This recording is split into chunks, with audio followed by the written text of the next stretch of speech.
अस्सलाम वालेकुम वरहमतुल्लाहि वबरकातुहू। हज़रत सैयदना नूह अलैहिस्सलाम तूफ़ान के मौके पर जब सफ़ीना में सवार थे तो वहाँ उनको एक शैतान नज़र आया।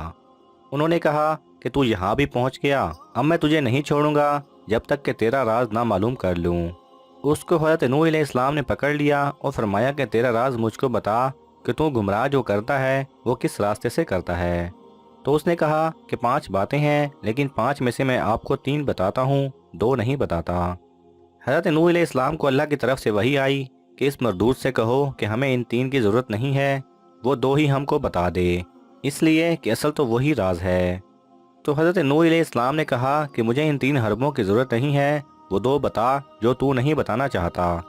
तो अब वो मजबूर हो गया और कहने लगा कि वो 2 बातें जिससे मैं लोगों को गुमराह करता हूँ और आपको बताना नहीं चाहता, वो आप सुन लीजिए। एक हसद और एक हिर्स। फिर शैतान कहने लगा कि हसद से मैं गिरा और हिर्स से हज़रत आदम अलैहिस्सलाम गिर गए, इसलिए कि जब अल्लाह ताला ने हज़रत आदम अलैहिस्सलाम को बनाया, उनको इल्म अता फरमाया और उनकी शान और शौकत में फ़रिश्तों के सामने ज़ाहिर फरमाया, तो अल्लाह ताला ने फरमाया कि आदम अलैहिस्सलाम को सजदा करो। तो फरिश्ते तो सजदे में गिर गए, इबलीस को तकब्बुर ने रोका और तकब्बुर के बाद हसद पैदा हुआ।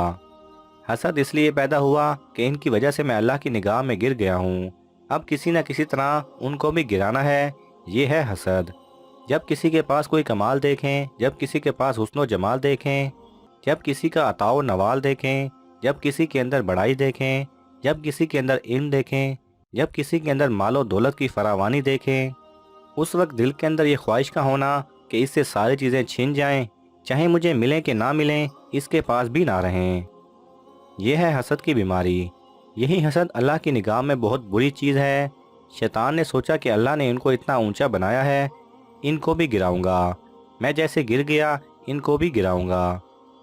उसके बाद इस हसद में मुब्तला होकर वो फिक्र में रहा कि किस तरह इनको मैं जलीलो ख्वार करने में कामयाब हो जाऊं।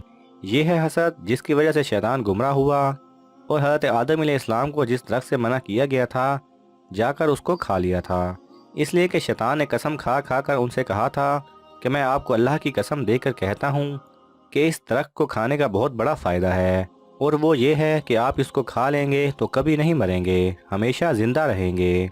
उन्होंने कहा कि बहुत अच्छा, तो हिर्स में आकर खा गए। इसको शैतान ने कहा कि हसद ने मुझे तबाह किया और हिर्स की बीमारी ने हज़रत आदम अलैहिस्सलाम को गिरा कर रख दिया।